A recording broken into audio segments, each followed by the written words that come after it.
So pretty. You can see how it's coming together.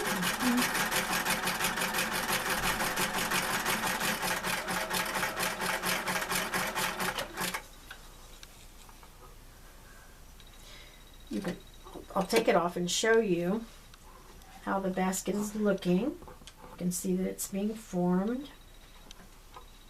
Looking nice. Okay, just put your head up a little bit. You're blocking a little bit. Go out a little bit. Nice.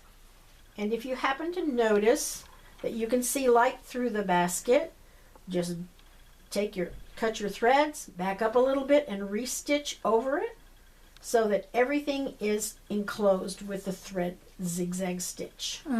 Never thought about that. And you will. Sometimes it'll get out of perfect alignment, and you'll miss the cord or the basket part. Right. But you can always restitch over it, no problem. Nobody will notice that you have already done it. Do you ever add an additional thing on the outside because it's such a big hole, or that doesn't happen?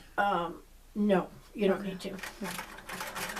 Because you're holding it close together, it's not going to be very far away. But if you see a gap or a place that's not stitched, that's when you want to go back and restitch just a bit. Maybe an inch only or so.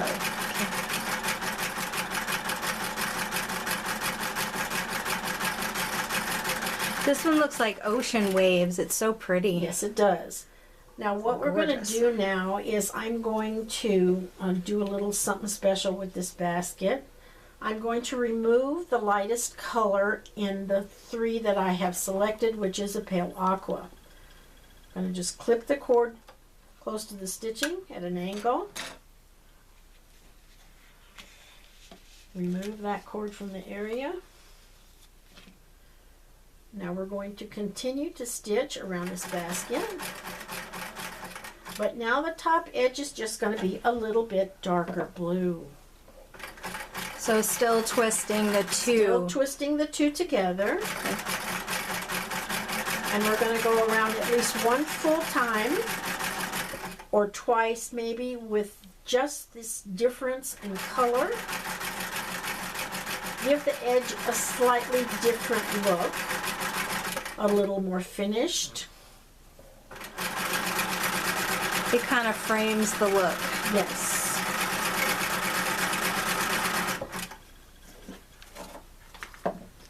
It gets a framing look when you remove the lightest color and continue with the darker tones. And my mom is a genius artist with colors, so she can paint, she can do fibers, quilting. She's just a genius with color. I did not get that.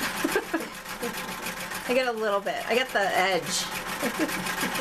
Oh, you got it. Yeah, you can really see the color difference. That's really pretty.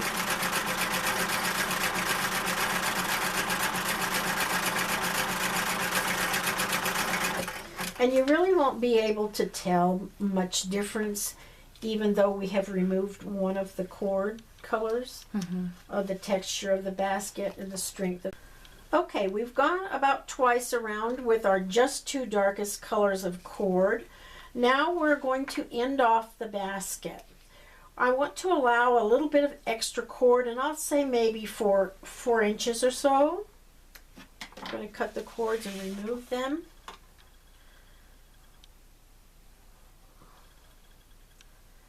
Now we are going to go off of the edge of the basket and stitch only the cord.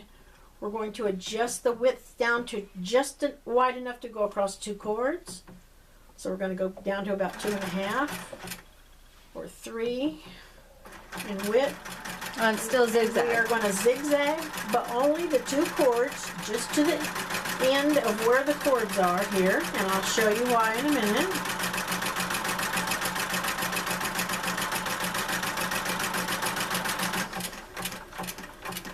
Okay, now we've zigzagged to the end of the cord. We're going to take it out, cut the thread. Now we have a little excess reinforced cord because we've stitched it together, and we are going to make a little handle. What we're going to do is we're going to take this cord and fold it in half. We're going to stick the end of it back under on that side. Kind of squeeze it together. Then we're going to put it back under the zigzag foot. And we're going to zigzag this end. It's up against the edge the basket. It's twisted back. It's right like if we were going to attach cord again. We're going to attach the end by stitching a little ways and zigzagging back forth a couple of times. All right, now these two pieces we're going to stitch together, just like we did the original 2 cords, but now we've got double that. We're going to stitch, we're going to have to allow a little bit more width in the zigzag.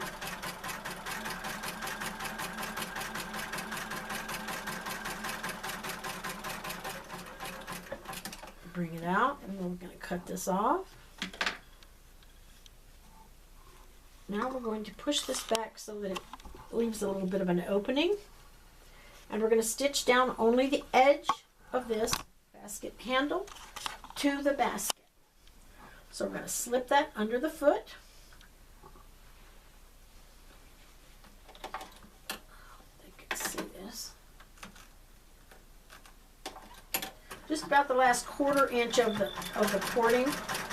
We're going to attach, zigzag back and forth a couple of times.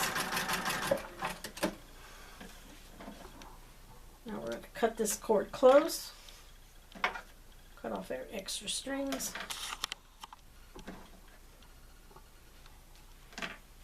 And you've got yourself a mini artisan basket in shades of ocean blue.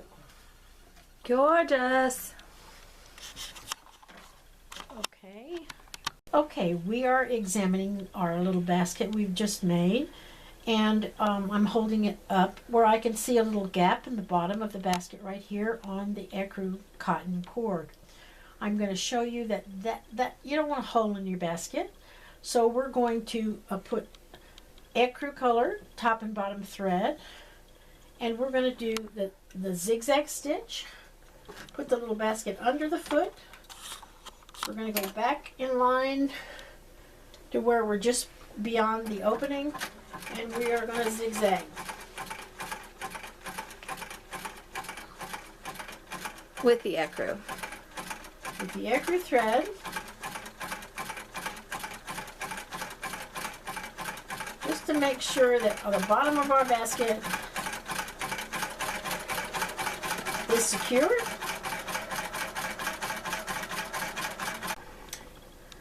Okay, now the basket is completed, and we're going to the final step that I recommend, and that is stabilizing.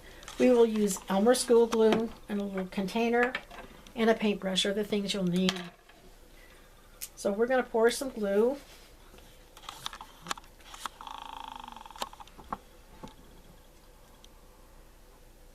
Pour out more than you think you need, because you can always put it back in the bottle. But when you run out and everything's wet, you want to make sure you got it. We're going to stabilize by painting on this glue on outside first. Do you want wax paper down first? Wax paper is okay, or a surface that it's not going to permanently stick there. You can take it off, but it's going to need to dry. So we're going to paint this stabilizer on, and you will find some threads occasionally. Stabilizer / glue. Right. Oh, I didn't know you put glue on it.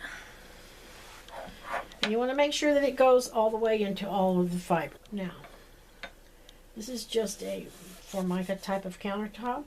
I'm going to put it down there, and I'm going to again flatten the bottom of the basket. So it's not going to stick to that.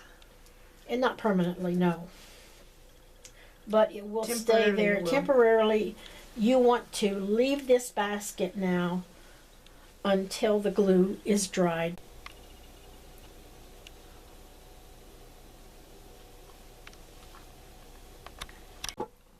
And Basham signing off. Happy basket making! Yay!